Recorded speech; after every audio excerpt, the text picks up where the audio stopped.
Кыргыз Республикасынын президенти Сооронбай Жээнбеков бүгүн 24-сентябрда Кыргыз Республикасынын улуттук коопсуздук боюнча мамлекеттик комитетинин төрагасы Орозбек Опубаев менен онлайн кеңешме өткөрдү. Бул тууралуу президенттин аппаратынын маалыматтык саясат бөлүмү билдирет. Өлкөнүн улуттук коопсуздугун камсыз кылуу, коррупцияга каршы жүргүзүлүп жаткан күрөш тууралуу иштер, ошондой эле коопсуздук кеңешинин чечимдерин ишке ашыруу чаралары жөнүндө маалымат берилди. Орозбек Опубаев кеңеш шайлоосуна даярдык көрүү жана өткөрүү мезгилинде коопсуздукту камсыз кылуу боюнча көрүлүп жаткан чаралар жөнүндө, анын алкагында УКМК, ИИМ жана башка прокуратуранын биргелешкен иш-чаралар планы даярдалганын айтып берди. Ошондой эле улуттук коопсуздук органдары тарабынан шайлоо маалында коопсуздук саясий кырдаалды дестабилдештирүүгө жол бербөө жана өлкөнүн стратегиялык объектилеринин антитеррористтик коопсуздугун камсыз кылуу боюнча иш-чаралар уюштурулган.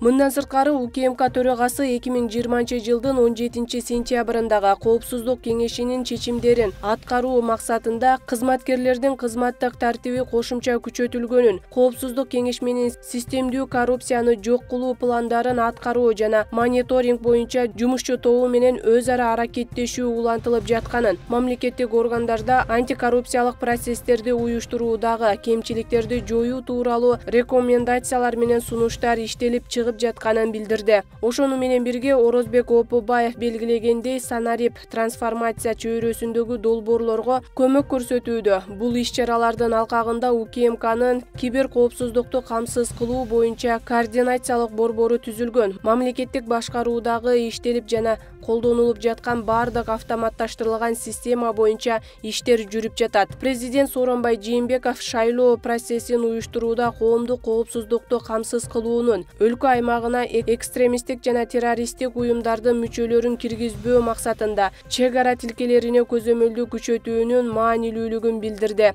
Мамлекет башчысы кылмыш иштерин иликтөөнүн сапатын жакшыртуу, коррупциялык жана экономикалык кылмыш иштери боюнча келтирилген зыянды кайтаруу жаатындагы иштерди күчтөндүрүү зарылдыгын баса белгиледи. Президент Сооронбай Жээнбеков ошондой эле УКМКнын аймактык бөлүмдөрүн коррупциялык схемаларды аныктоо боюнча иштерин күчөтүүгө чакырды. Бүгүн Кыргызстанда үй-бүлө, тынчтык жана ынтымак күнү белгиленүүдө. Бул тууралуу мамлекеттик каттоо кызматы билдирет. Каттоо кызматы билдиргендей, бүгүн Бишкек шаарындагы Бакыт өргөсүндө 15 жаш түгөй баш кошот. 2020-жылдын 1-январынан тартып 23-сентябрга чейин Кыргызстанда 25664 түгөй баш кошкон. Ал эми былтыр 33929 жуп үй-бүлө курган деп билдирет каттоо кызматы. Жыл башынан бери Кыргызстанда 113922 ымыркай жарык дүйнөгө келген.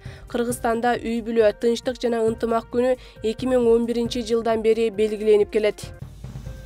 Кыргызстан улуттук электр тармагы ААКтын комиссиялары компаниясынын филиалдарынын алдында күз-кыш мезгилине даярдыгын текшерүүдө. Бул тууралуу ведомствонун басма сөз кызматы билдирет. Компаниянын филиалдарынын жогорку чыңалуудагы электр тармактары ишканаларынын 2020-2021 жылдардагы күз-кыш мезгилинен өтүүгө даярдыгын баалоо боюнча комиссияларынын курамына Кыргызстан улуттук электр тармагы ААКтын борбордук аппаратынын жетекчилери жана техникалык адистери, ошондой эле Кыргыз Республикасынын өкмөтүнө караштуу экология жана техникалык коопсуздук боюнча мамлекеттик инспекциясынын өкүлдөрү кирди. Аталган комиссиялар энергетикалык объектилердин, имараттардын, курулмалардын, автоунаалардын капиталдык жана учурдук оңдоо иштерин камтыган күз-кыш мезгилине даярдыгы боюнча пландаштырылган иш-чаралардын өз убагында жана сапаттуу аткарылышын жерине барып текшеришет. Бүгүнкү күндө оңдоо иштери аяктоо алдында турат.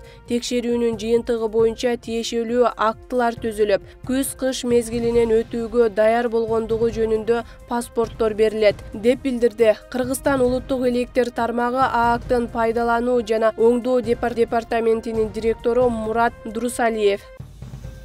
Кыргызстанда сутка ичинде 101 адам коронавирустан айыгып чыкты. Бул тууралуу республикалык штабтан кабарлашты.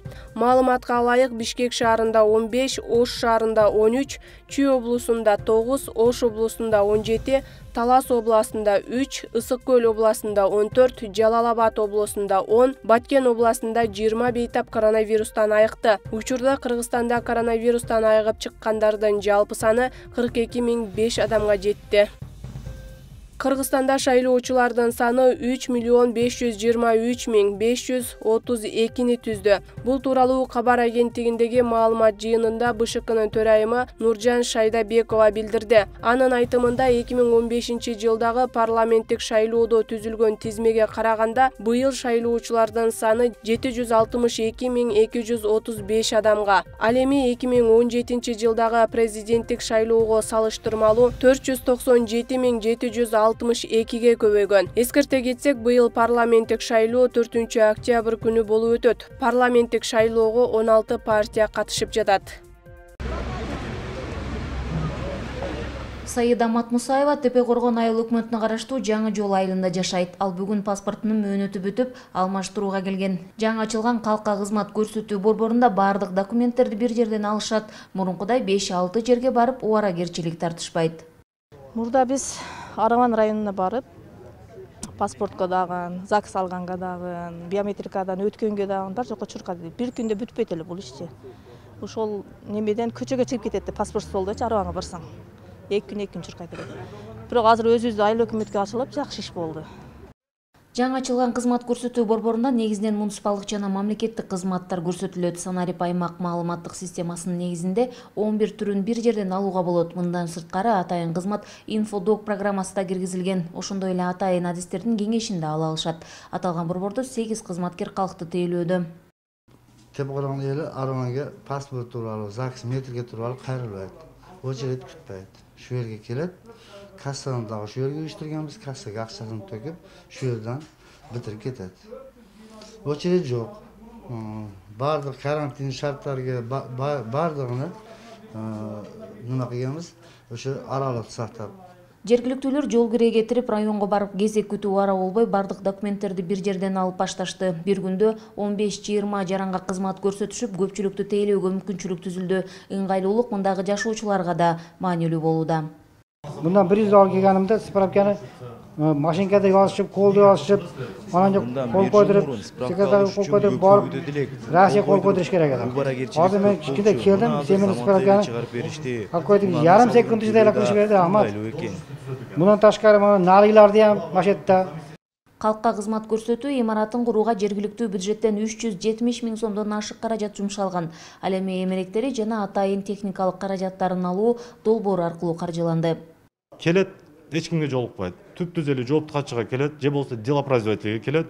Келгенде паспортун көрсөтөт. То есть баягы жерде баягы ининин номери бар. Өздүк номерин карап туруп, санарип аймак программасы боюнча текшерип, справка бериш керек болот. Ошол жерде эмне үчүн справка керек, башкасын айткандан кийин ошого жараша 11 түр боюнча беребиз справканы. Башка жака чуркабайт.